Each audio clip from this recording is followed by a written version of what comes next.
Salut, je m'appelle Seb Muller et bienvenue sur USM Fabrication.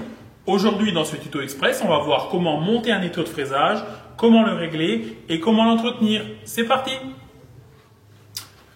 Dans une ancienne vidéo, j'avais déjà expliqué ma technique pour monter les étaux, mais ça faisait partie d'une vidéo de fabrication. Donc là, j'ai préféré faire vraiment un tutoriel dédié fraisage et dédié au montage et au réglage de l'étau.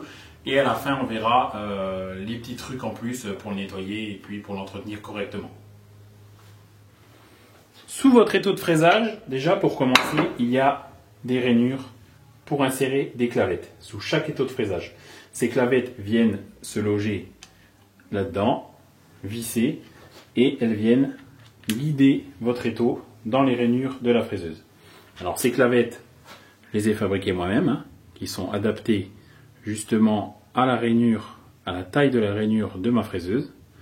Alors vous pouvez vous les fabriquer vous-même, il n'y a pas de souci. Je peux également faire un tuto sur la méthode de fabrication de ces clavettes si vous le souhaitez. Il suffit de le mettre en commentaire. Donc voilà, il faut déjà dans un premier temps fixer ces clavettes sous l'étau. Et ensuite on mettra l'étau en place. Toujours concernant ces clavettes, il y a deux méthodes de fixation. Si vous souhaitez fixer votre étau dans le sens là ou dans le sens là. Alors moi perso j'ai une préférence pour dans le sens là sur les fraiseuses. Ça fait déjà plusieurs fois que je vous en parle à travers mes vidéos. Tout simplement parce que quand on lubrifie, le lubrifiant restera contenu dans la fraiseuse, alors que dans le sens là, bien souvent le lubrifiant il va couler et puis il va couler le long du bâti et ça va tout salir, voilà, tout simplement. Mais comme dans 90% des ateliers, les étaux sont montés de ce sens là, dans le tuto on va le monter pareil que dans la plupart des entreprises. Voilà, on passe au montage des clavettes.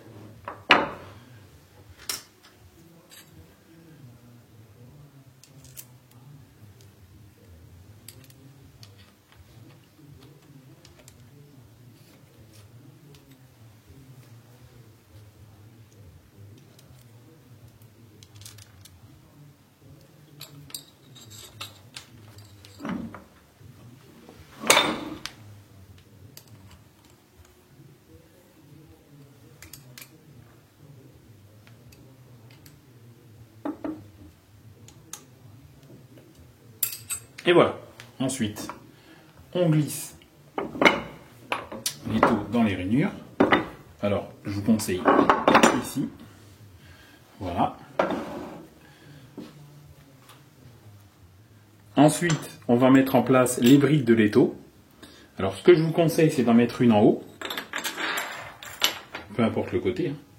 Et une autre en bas. Évitez au maximum de les mettre l'une en face de l'autre. Quand vous les mettez en décalé, comme ça répartit mieux l'effort quand vous êtes en train de fraiser.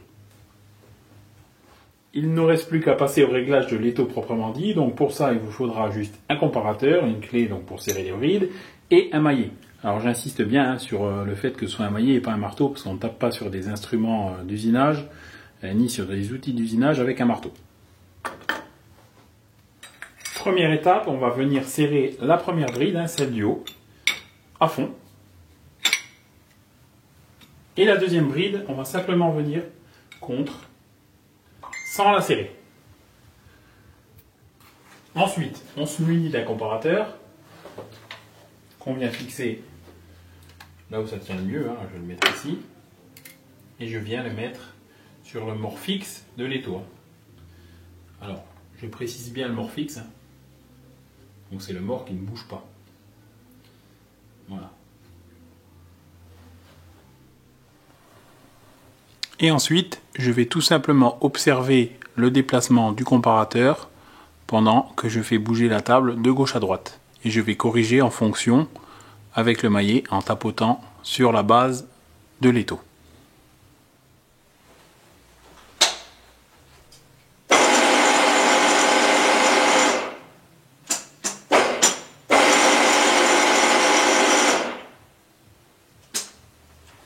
Bon là j'ai 2-3 centièmes qui se baladent. Alors ce que je vais faire, je vais tapoter avec le maillet sur l'étau pour justement rattraper ces 3 centièmes de mauvais réglage.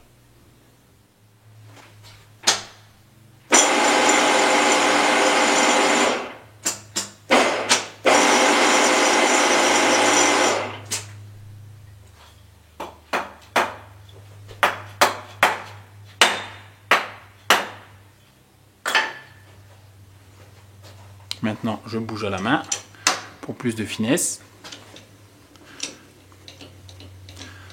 J'ai 2 centièmes, 6 centièmes.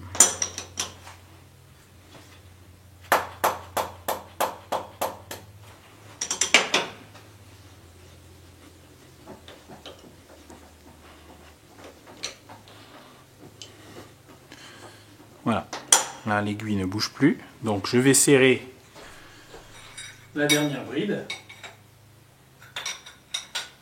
pas à fond, hein, pour pouvoir faire un dernier contrôle à la main.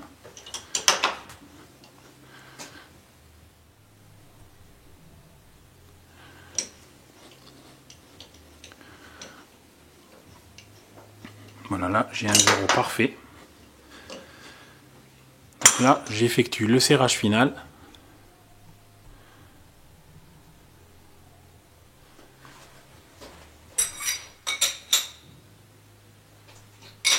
Faut pas hésiter à bien bloquer.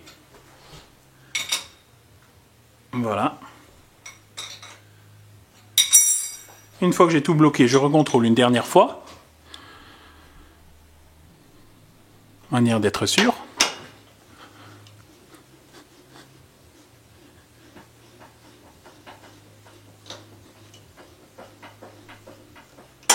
Et voilà.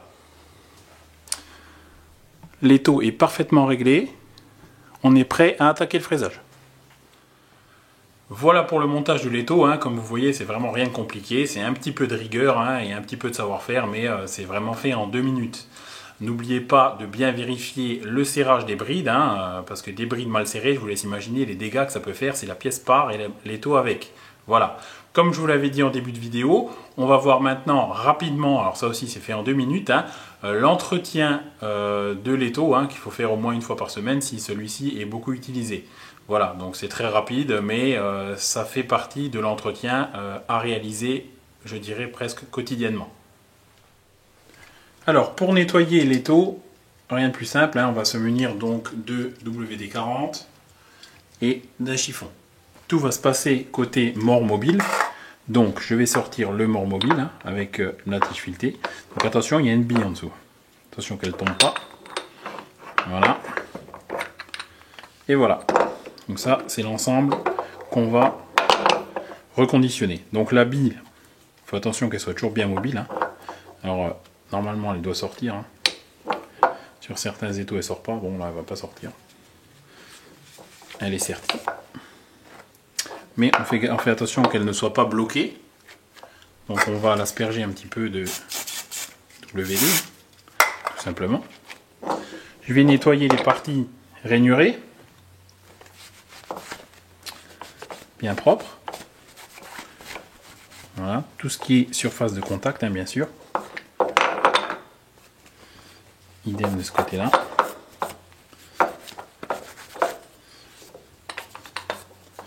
Voilà. Ensuite, je vais nettoyer donc tout le système de coulisses, hein. Voilà, que ce soit bien propre.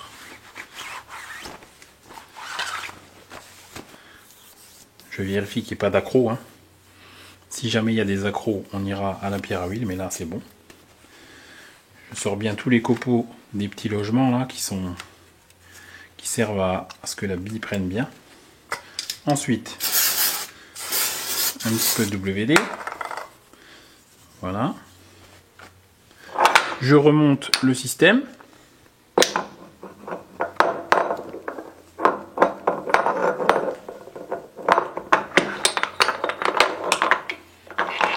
Je vérifie que tout pivote bien.